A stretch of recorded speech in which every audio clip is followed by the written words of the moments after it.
তুমি কিন্তু অনেক লাকি। আমি অনেক লাকি? হ্যাঁ। কেন? কারণ তুমি আমার মায়ের মতো একটা ওয়াইফ পেয়েছো যে তোমার জন্য যত ফেভারিট খাবার তোমার আছে হ্যাঁ। সেগুলো প্রতিদিন রান্না করে। আলহামদুলিল্লাহ, ইয়েস আম্মাজান, অবশ্যই এদিক থেকে আমি লাকি। তুমি কিন্তু আরেকটা দিকে অনেক লাকি। আরেকটা দিকে? কোন দিকে?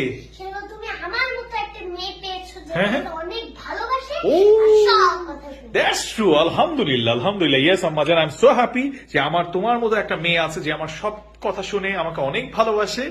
তাহলে আজকে তোমার মা কিন্তু আমার পছন্দের অনেকগুলো জিনিসই রান্না করেছে, তার মধ্যে সবচেয়ে ফেভারিট হচ্ছে এই যে মাছগুলা। এইটা কি শুধু আমার পছন্দের নাকি সঙ্গে আমার আমার মেয়েরও? পছন্দের। হ্যাঁ। আর এই সবজিটা কার পছন্দের?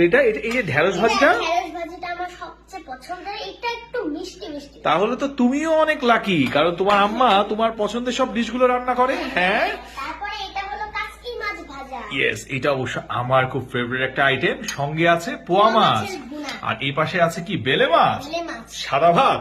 তো ব্যাপক খাওয়া দাওয়ার প্রিপারেশন আছে। তাম্মা জান, খাওয়ার আগে দোয়াটা কি? বিসমিল্লাহি ওয়া আলা বারাকাতিল্লাহ। ওকে। আর আমরা যদি ভুলে যাই খাওয়ার মাঝখানে বলি তখন আমাদের কি? বিসমিল্লাহ, যখন ভুলে যাই হ্যাঁ। তখন খাওয়ার মাঝখানে কি বলতে হয়? হ্যাঁ।